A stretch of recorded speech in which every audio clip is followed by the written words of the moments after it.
All right, so welcome to another episode of ISO for Licensing Designer Interviews, where I hope by now you understand that we're doing this to feature Philippine graphic design stories through the lens of Philippine graphic designers. And for tonight, we'll be having a guest from across the pond. That's why I'm doing night shift. She is Kenisha. She's part of the group Tagalikha, and I'll let her introduce herself. All right, Kenisha, thank you for saying yes to this interview and welcome to ISO Show Discussing Designer Interviews. I know that's a lot. I try to be creative and funny at the same time with the title. So, welcome to the show. Thank you for having me.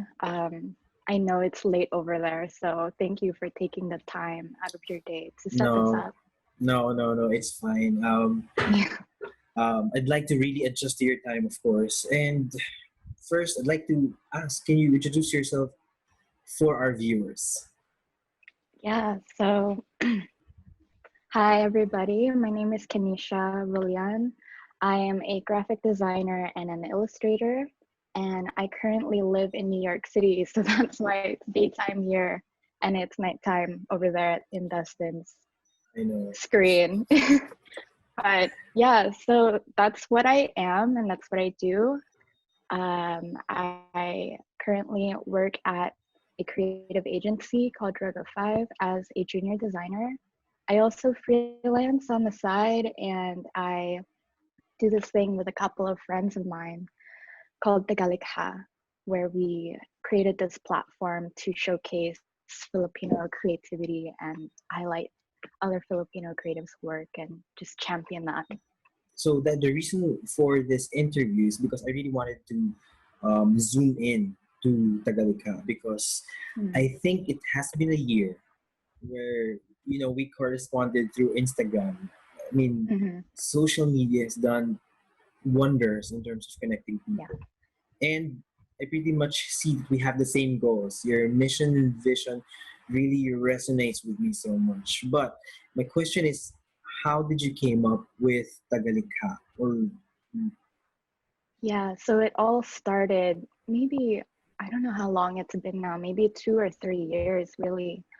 And it just started out of wanting to see more role models in the creative industry because, growing up, it's really hard to pursue a creative career when you don't see a lot of Filipinos in the creative industry and you don't get a lot of support from your family, because a lot of times, a lot of Filipinos are very traditional and they have this person that going into a creative career is not financially stable, or um, or that it's it's hard to see that as like a possible valid career. So it started out of sort of that desire to see more role models and really see that it's possible and it's valid.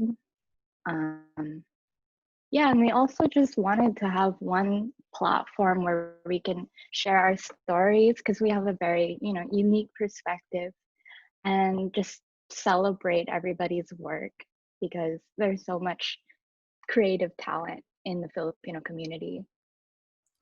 and that is what I'm interested in actually because I really wanted to know your, as you've mentioned earlier, perspective. Like, what's your perspective in terms of Filipino graphic design, or what's your context when it comes to Filipino graphic design from your side of the world? Filipino graphic design, it's interesting and it's hard because I feel like there's not um, a lot of spotlight on Filipino graphic design yet, but it's getting there, and we're building that. I feel like you're doing such an amazing job on really highlighting that. Yeah. And Well, you know, I hope that it has that kind of feel for you guys there. yeah, I feel like, we're still navigating through it together, because it's hard that there's so much influence on the Philippines because of so many different countries, you know, occupying and influencing the Philippines, and even the studios there sometimes, you know, they look at like Western inspiration for work, and it's hard to hold on to what is Filipino graphic design.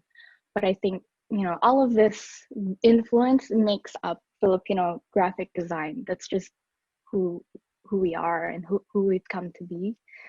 But I don't want to speak completely for the Philippines, because I'm in the States now, so I always want to keep in mind of my Western bias. Yeah, it's hard, but it's something we're figuring out together. I don't know if that answers your question. I feel like you could speak more to it than me. No, I mean, perfectly sums up what I really feel about graphic design as well here in the Philippines. Because even for us, it's not yet really that defined. That's why Mm, my question for you is how you view it, because that would be an interesting mm, topic. I mean, how you view it, how you mm-hmm, execute it. So is this mm-hmm. something also related to finding your roots as a Filipino in another Oh yeah. country? Oh yeah, completely. I think also a reason why I work on Tagalikha is because it helps me reconnect with my roots, and it helps me like remember, you know, where I came from and how I can continue to keep that alive in my work, even if I'm far away from home. Um, so we in Tagalikha, we always like we try to highlight the culture a lot, and the heritage and even the history. So we want to bring that to the table. It's like very important to us that we stay connected to our roots and honor, you know, our the ones who came before us, and continue to push that forward. And that I was able to see in one of your works. I think if I'm going uh, deeper into your profile, I saw your work about Baybayin. Can you discuss Mm. something about that? Yeah, it's so the work I did in the Baybayin, it was actually for my thesis in college. Um, I wanted to create these three books, this educational curriculum on like how to learn, first of all, what it is, and secondly, how to read and write it. Because when I was first learning, when I first found out about it, I asked my parents to tell me everything they knew about it. I ran home and I was like, tell me everything you know about Baybayin. And they just looked at me and they were like, bye bye what? So that really frustrated me, because, you know, I asked my grandparents, I asked my relatives living in the Philippines, and nobody knew what I was talking about. So it that really upset me that this beautiful writing system from pre-colonial Philippines wasn't in the forefront of our culture. And I wanted everybody to know how amazing it was. Um, but secondly, I wanted people to realize like it's a functional writing system. It's not just like for aesthetics. It's not just, you know, for tattoos. Because I remember one summer I met someone who had a Baybayin tattoo, and I was so happy. I was like, wow, this is so cool, because I've never met someone personally at that time who knew what it was. So I asked him, what does it translate to? And he couldn't give me a proper answer. He started saying, um, yeah, I think it means strength and resilience. And I was really kind of heartbroken, because, you know, I wanted people to know what it was, but also the importance of, you know, how to read and write it, because I feel like it can give us so much information about our history. So I feel like if more people knew about it, that we could discover more things about our past. So that's why I made the books. And I believe you won an award for that. Yeah, I did. It was so crazy because it happened so fast, and I don't normally enter competitions, but somebody encouraged me. He told me he knew of someone in the Philippines, and he connected me, and it was actually like I had one day to enter the competition because it was already on at the end of it, at the end of the deadline, and yeah, I think I submitted my work at like 3 a.m.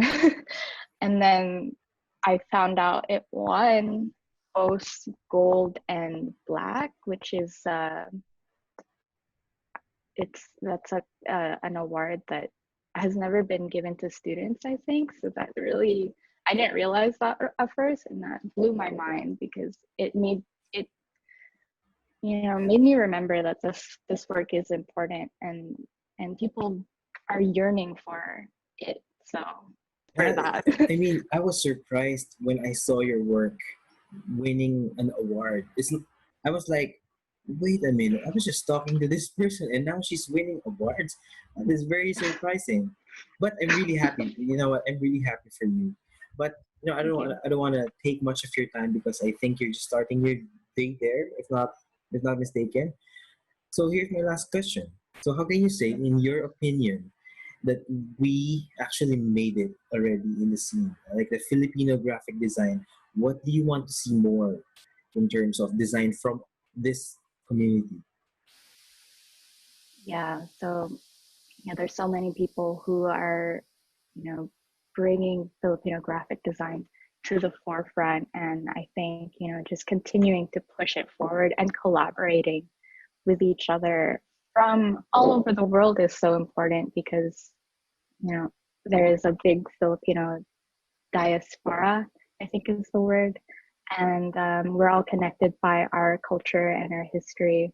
So if we continue to keep collaborating with each other and keeping this in the forefront of our minds, then we're already there, and we just need to keep pushing it further in terms of everything, in like in typography, in branding, and editorial, all this work, it comes together.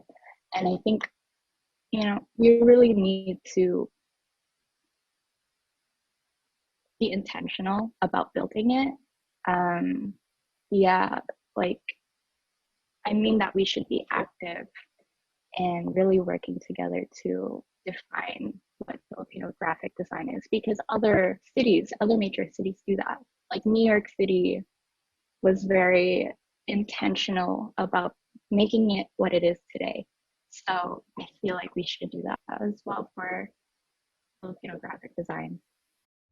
And that is a goal that we have. I hope that us, Tagalikha, we could have a collaboration perhaps in the future. That would be a nice thing to do. I mean, Yeah. and my key takeaway from what you just said is being intentional. And that was something that was part of what I've been trying to also say in terms of designing for the Philippines, being more intentional. And that wraps up our interview. And I am very grateful that you gave us your time so that we could, discuss about your context over there and our context over here. And I hope one day, we meet. I hope one day we meet Yes, and me too. collaborate even further. Thank So, you so much for having me. no problem. And I hope you stay safe over there in New York. Stay safe You and too. take care. See you hopefully after all of these Yes. things. All right. All right. Goodbye. Take care. Thank you. Bye.